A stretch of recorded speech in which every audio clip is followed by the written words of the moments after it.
sur les chaînes Supplin TV. Aujourd'hui, on va poser quelques questions à Antoine Destenave. Il est responsable supply chain manager chez Stellar Aerospace à Mérignac.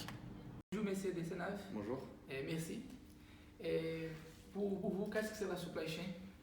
Alors la supply chain, c'est un enjeu collaboratif entre plusieurs activités de l'entreprise, qu'elles soient sous l'angle de la planification ou de la production ou au global de la gestion des flux de marchandises d'une part, d'informations et de finances d'autre part, sur tout le réseau externe. Donc chez les fournisseurs bien entendu, chez les sous-traitants et avec le client également, parce que c'est important d'avoir toujours la vision du client sous l'angle planification notamment. D'accord. Et pour vous, qu'est-ce que c'est l'importance de la supply chain dans une entreprise? L'importance fondamentale à mon avis, c'est le lien collaboratif entre ces métiers-là, parce que finalement c'est ça qui représente la future performance de l'entreprise.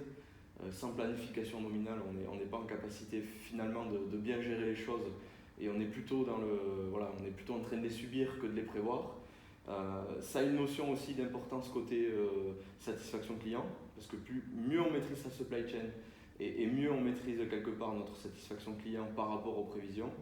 Et donc de ce point de vue-là, c'est le lien transverse entre tous les métiers pour arriver à un objectif commun. D'accord. Et pour vous, quelles sont les 3 compétences plus importantes pour travailler dans la supply chain et pourquoi?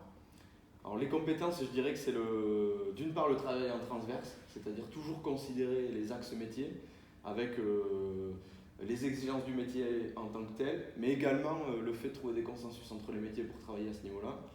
Ça c'est le premier point. Deuxième point, c'est la capacité de planification et donc de contrôle par rapport à la planification. Ce qui est très important, c'est de savoir faire de l'avance-retard et être en capacité de réagir lorsqu'on est en retard et donc de trouver des moyens de revenir au nominal.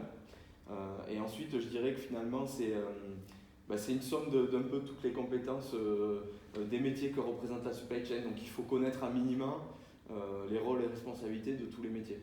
Même si c'est pas dans un niveau le plus détaillé possible, mais au moins en macro, de manière macroscopique, de connaître les rôles et responsabilités de chaque métier qui font d'une supply chain globale une performance. N'oubliez pas de s'abonner à la chaîne, d'activer la notification et donner du like. Merci et à la semaine prochaine.